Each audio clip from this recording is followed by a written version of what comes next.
Our gratitude should be demonstrated every day of the year, just like the unending sacrifice of our veterans.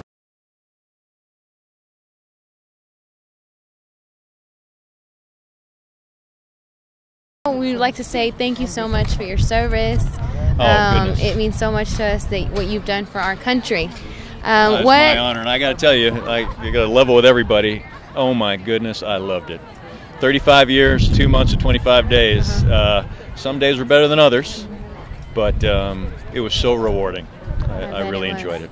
I bet it was. Now, I would like to ask you, for veterans who have just came back home, what do you recommend or what do you suggest us citizens here? What can we do to make those veterans feel better whenever they get back home? For example, if we're standing right next to them at a grocery store, at the library, or anywhere else, what can we do to make them feel special? Well, first of all, talk to them.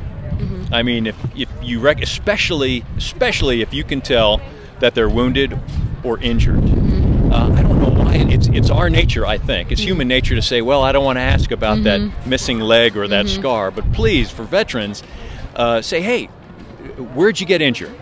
Is that a combat wound? You can ask those questions. That's okay. And you'll get amazing stories, I guarantee it. And the vet wants to share those stories. 9 times out of 10, they want to share.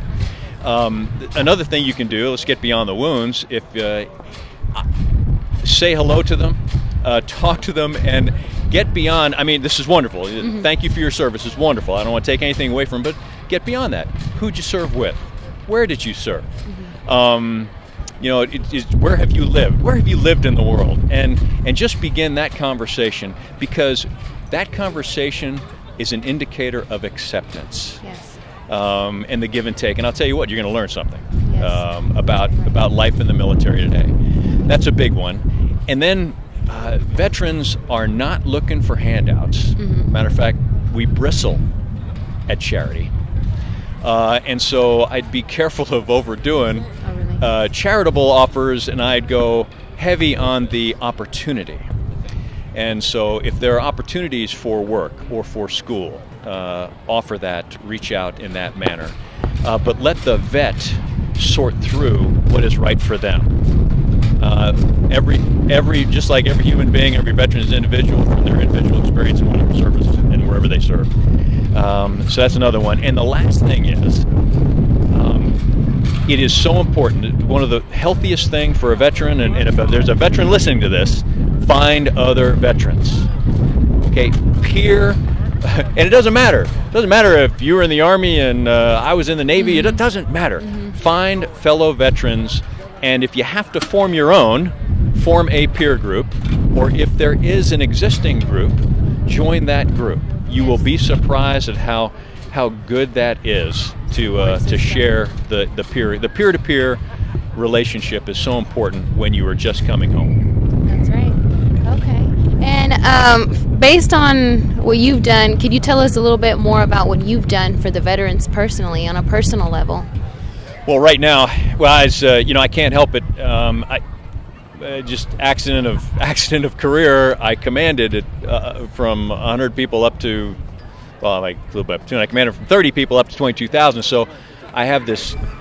You tell me you're a veteran. I have this natural DNA in me that is commander to those in those men and women in his unit. I have this immediate affection for them, and I want to take care of them. A commander wants to take care of their units, their troops. So it doesn't matter where you are or what you do, I want to help you out. Now, my current role is great. My job title is Associate Vice Chancellor for Leadership Development and Veterans Affairs. That's 2 hats. On the Veterans Affairs hat, what I'm trying to do is and I'm completely energized to do it, is get left of enrollment for veterans. Because what happens is they leave the service, and they know that if they want to get a higher salary, a good job, they need some amount of college, better yet, a degree. So they walk in with their joint service transcript, and they say to any university, I'm not picking on PB at all, I'm any university, they walk in and say, hey, what will you give me for this? Okay. And it might be, depending on the counselor at other universities, might be, hey, that fits a criminal justice degree, or that fits this, that fits that. and the vet starts taking college, and the vet burns through their Montgomery GI Bill, the vet burns through their Hazelwood Act money, and they wake up maybe a year, 2 years in, out of benefits for education, and not in a degree program they want. And so what I'm trying to do is get left of all of that and set up programs to say, okay, what is it you want to do? Maybe some of the transcript works, maybe it doesn't, but let's put you on a path to a career, not just college credit and a job.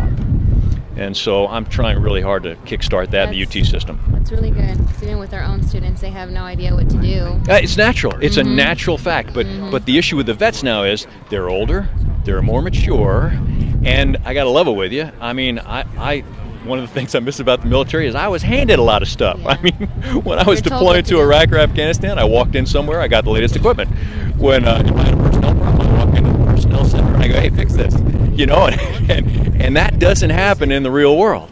And so that navigation of the bureaucracies of civilian life can get frustrating for a vet. And it causes them to take shortcuts, and I don't want them to. Okay. All right, and one last question. Yep. What big advice would you give UTPB students for in today's generation? Any problems that you see with us?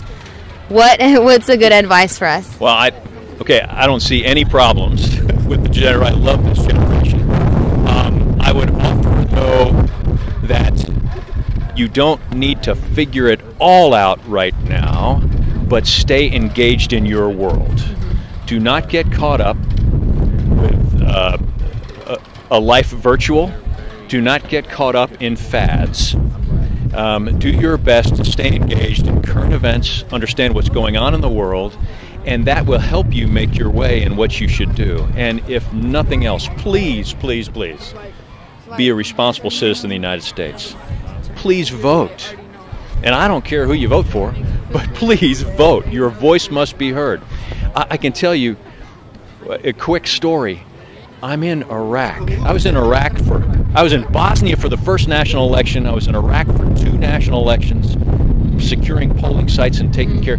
The look on the faces of people who never had a chance to vote, who never had a say in self-determination, was phenomenal.